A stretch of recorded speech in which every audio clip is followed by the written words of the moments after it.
जय माता दी। आज हम श्री दुर्गा सप्तशती में से अध्याय 1 का पाठ करेंगे। आप सभी भाई बहन बड़े प्रेम से सुनिए।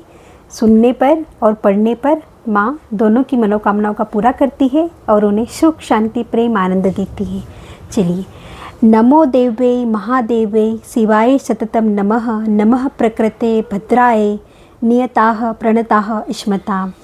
जय माता दी। सर्वमंगल मांगल्ये शिवे सर्वार्थ साधिके शरण्ये त्र्यंबके गौरी नारायणी नमस्तुते। जय माता दी। जय माता दी।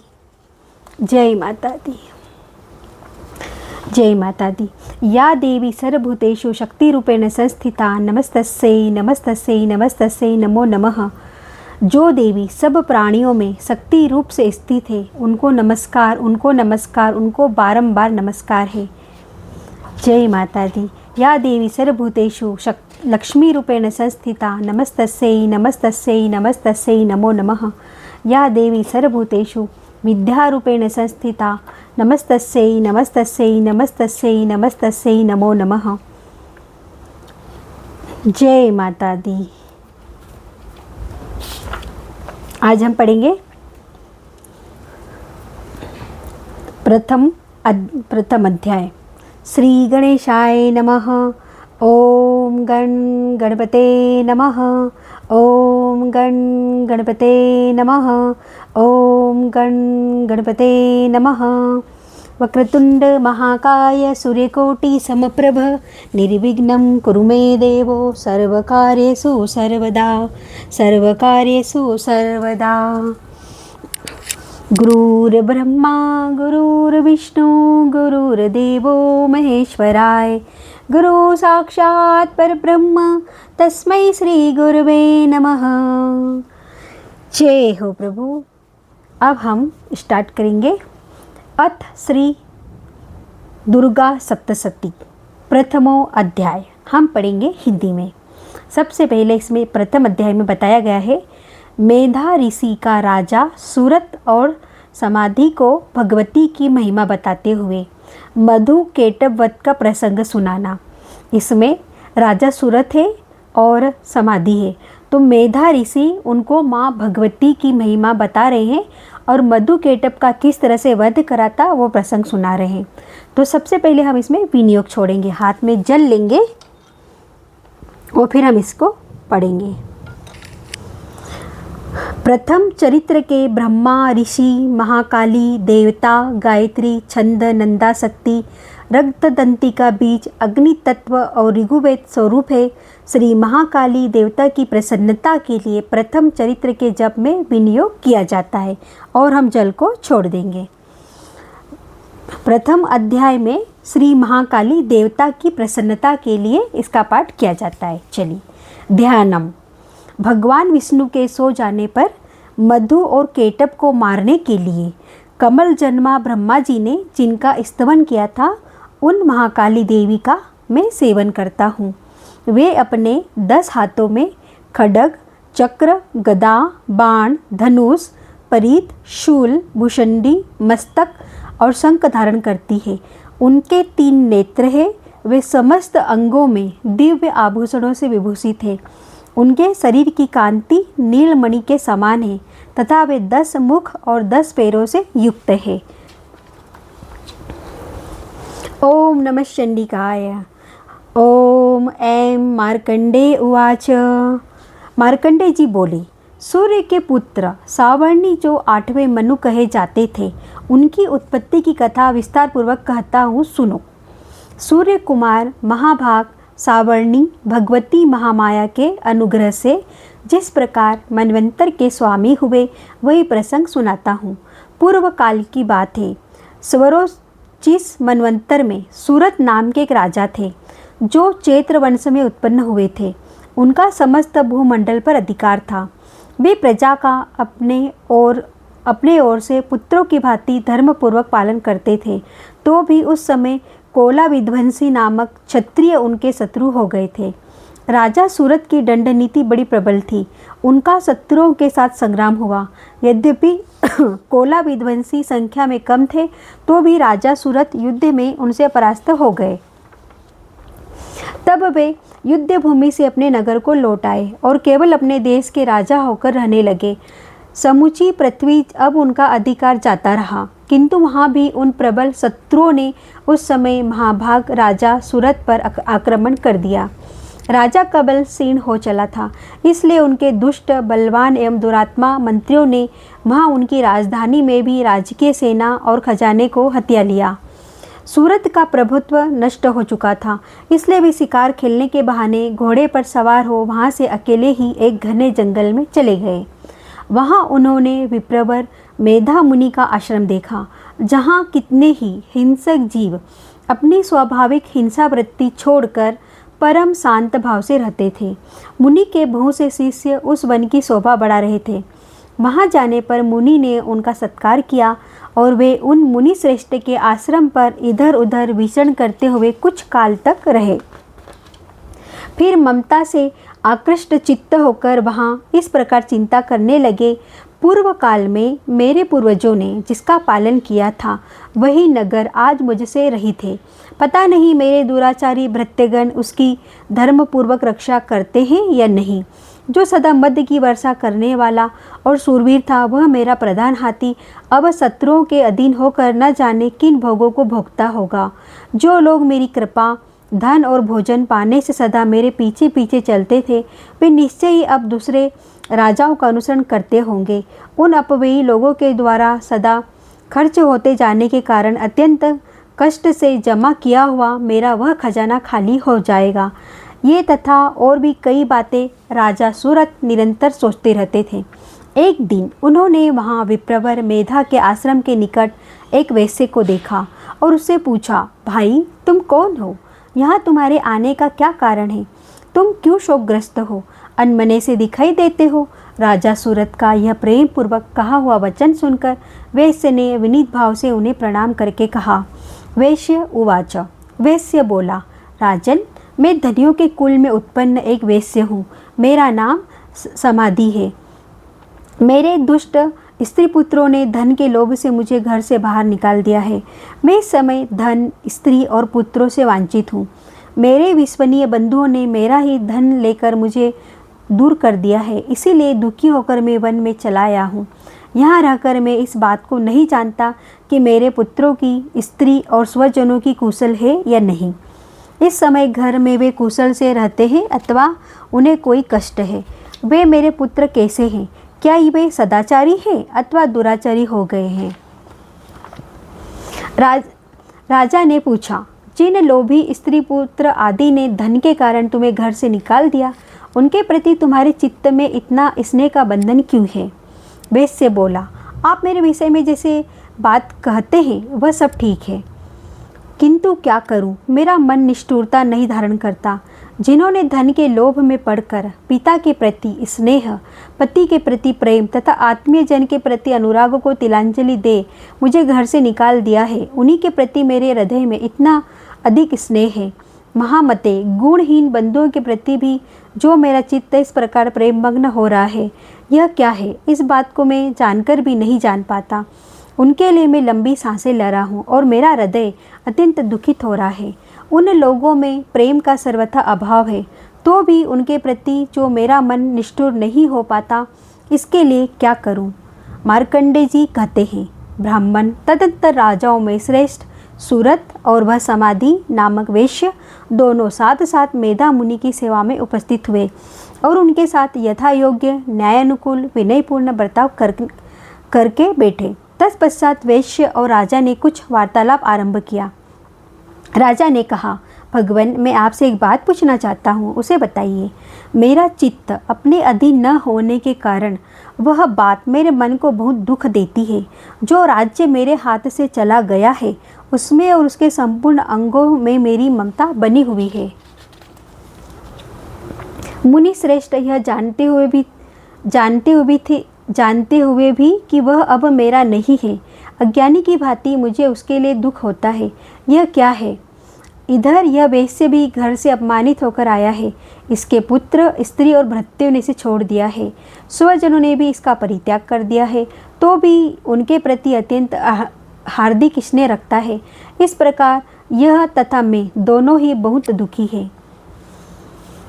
जिनमें प्रत्यक्ष दोष देखा गया है वह उस विषय के लिए भी हमारे मन में ममता जनित आकर्षण पैदा हो रहा है। महाभाग, हम दोनों समझदार हैं, तो भी हम में जो मोह पैदा हुआ है यह क्या है? विवेक शून्य पुरुष की भांति मुझमें और इसमें भी यह मूर्ता प्रत्यक्ष दिखाई देती है। ऋषि उवाच, ऋषि बोले, महाभाग, विषय मार्ग का ज्ञान सब जीवों को है। इसी प्रकार विषय भी सबके लिए अलग अलग है। कुछ प्राणी दिन में नहीं देखते और दूसरे रात में ही नहीं देखते, तथा कुछ जीव ऐसे हैं जो दिन और रात्रि में भी बराबर ही देखते हैं। यह ठीक है कि मनुष्य समझदार होते हैं, किंतु केवल वे ऐसे नहीं होते। पशु, पक्षी और मृग आदि सभी प्राणी समझदार होते हैं। मनुष्यों की समझ भी वैसे ही होती है जैसी उन मृग और पक्षियों की होती है, तथा जैसी मनुष्यों की होती है वैसे ही उन मृग, पक्षी आदि की होती है, तथा अन्य बातें भी प्रायः दोनों में ही समान ही है। समझ होने पर भी इन पक्षियों को तो देखो, ये स्वयं भूख से पीड़ित होते हुए भी मोहवश बच्चों की चोंच में कितने चाव से अन्न के दाने डाल रहे हैं। नरश्रेष्ठ, क्या तुम नहीं देखते कि मनुष्य समझदार होते हुए भी लोभवश अपने किए हुए उपकार का बदला पाने के लिए पुत्रों की अभिलाषा करते हैं? यद्यपि उन सब में समझ की कमी नहीं है, तथापि वे संसार की स्थिति, जन्म मरण की परंपरा बनाए रखने वाले भगवती महामाया के प्रभाव द्वारा ममतामय भंवर से युक्त मोह के गहरे गर्त में गिराए गए हैं। इसलिए इसमें आश्चर्य नहीं करना चाहिए। जगदीश्वर भगवान विष्णु की योग निंद्रा रूपा जो भगवती महामाया है, उन्हीं से यह जगत मोहित हो रहा है। वे भगवती महामाया देवी ज्ञानियों के भी चित्त को बलपूर्वक खींचकर मोह में डाल देती है। वे ही इस संपूर्ण चराचर जगत की सृष्टि करती है, तथा वे ही प्रसन्न होने पर मनुष्यों की मुक्ति के लिए वरदान देती है। वे ही परा विद्या, संसार बंधन और मोक्ष की हेतुभूता सनातनी देवी तथा संपूर्ण ईश्वरों की भी अधीश्वरी है। राजा ने पूछा, भगवान, जिन्हें आप महामाया कहते हैं, वे देवी कौन हैं? ब्राह्मण, उनका आविर्भाव कैसे हुआ तथा उनके चरित्र कौन कौन से हैं? ब्रह्मवेताओं में श्रेष्ठ महर्षि उन देवी का जैसा प्रभाव हो, जैसा स्वरूप हो, जिस प्रकार प्रादुर्भाव हुआ है, वह सब मैं आपके मुख से सुनना चाहता हूँ। ऋषि उवाच, ऋषि बोले, राजन, वास्तव में तो देवी नित्य स्वरूपा ही है। संपूर्ण जगत उन्हीं का रूप है तथा उन्होंने समस्त विश्व को व्याप्त कर रखा है। तथापि उनका प्राकट्य अनेक प्रकार से होता है, वह मुझसे सुनो। यद्यपि वे नित्य और अजन्मा है, तथापि जब देवताओं का कार्य सिद्ध करने के लिए प्रकट होती है, उस समय लोक में उत्पन्न हुई कहलाती है। कल्प के अंत में जब संपूर्ण जगत एकांडवन में निमग्न हो रहा था और सबके प्रभु भगवान विष्णु शेष नाग की सैया बिछाकर योग निंद्रा का आश्रय ले सो रहे थे, उस समय उनके कानों के मेल से दो भयंकर असुर उत्पन्न हुए, जो मधु और केटप के नाम से विख्यात थे। वे दोनों ब्रह्मा जी का वध करने को तैयार हो गए।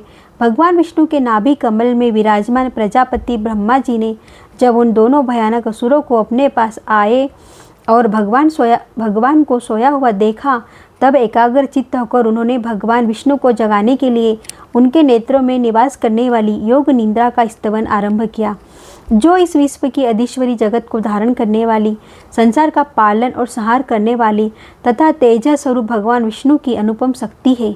उन्हीं भगवती निंद्रा देवी की भगवान ब्रह्मा स्तुति करने लगे।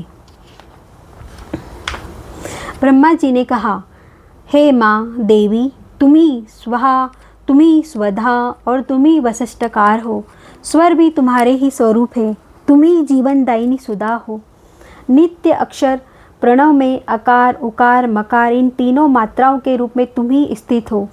इन तीन मात्राओं के अतिरिक्त जो बिंदु रूपा नित्य अर्ध मात्रा है, जिसका विशेष रूप से उच्चारण नहीं किया जा सकता, वह भी तुम ही हो। देवी, तुम ही संध्या, सावित्री तथा परम जननी हो।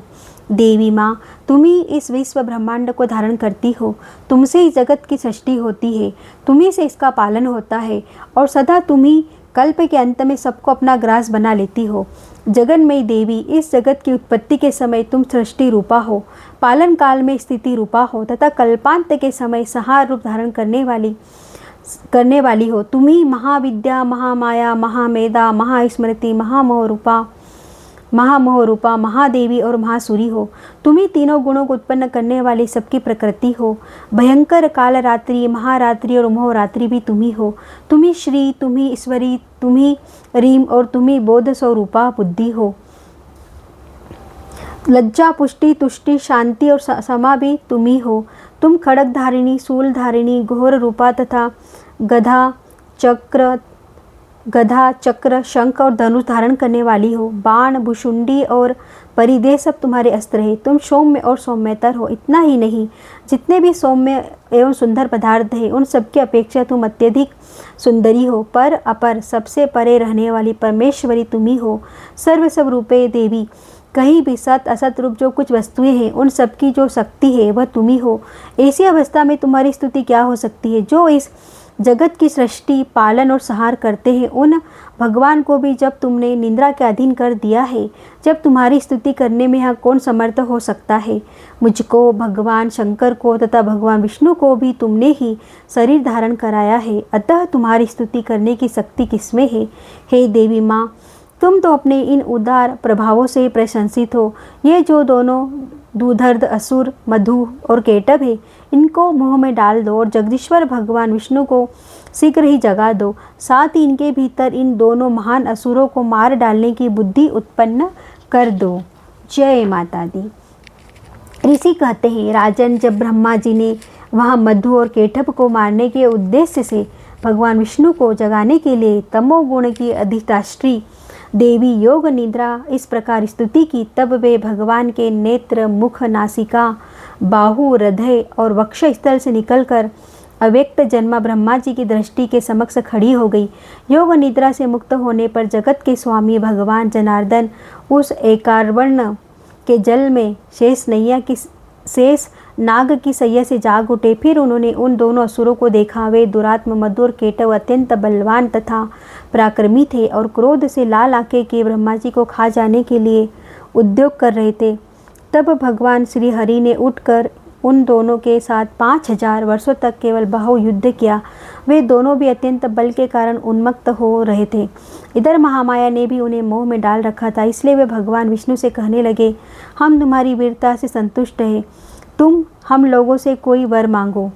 श्री भगवान बोले, यदि तुम दोनों मुझ पर प्रसन्न हो तो अब मेरे हाथ से मारे जाओ। बस इतना सा ही मैंने वर मांगा है, यहाँ दूसरे किसी वर से क्या लेना है।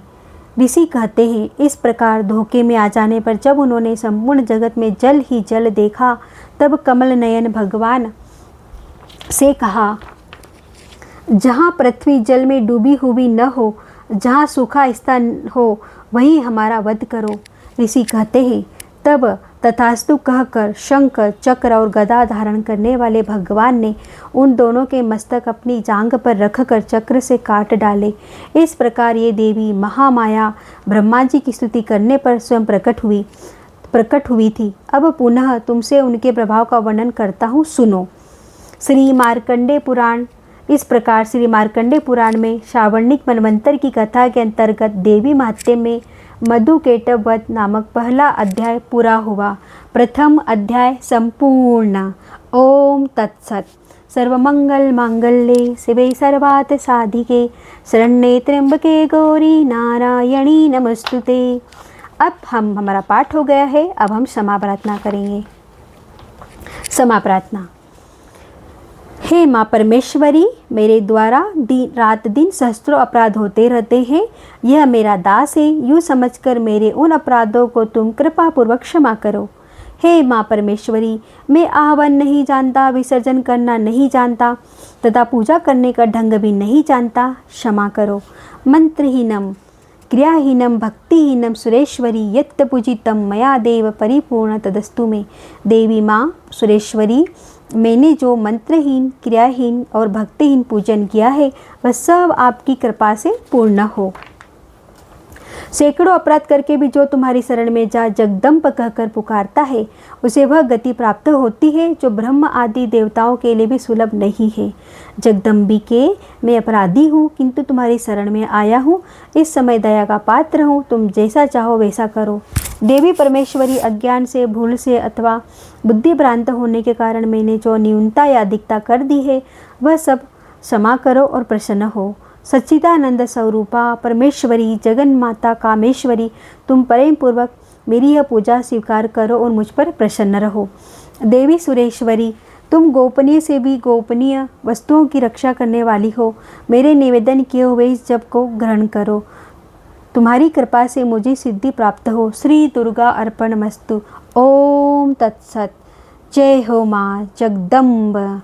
खुश रहिए, मस्त रहिए। अब कल पढ़ेंगे अध्याय 2, 3 और 4। जय माता दी।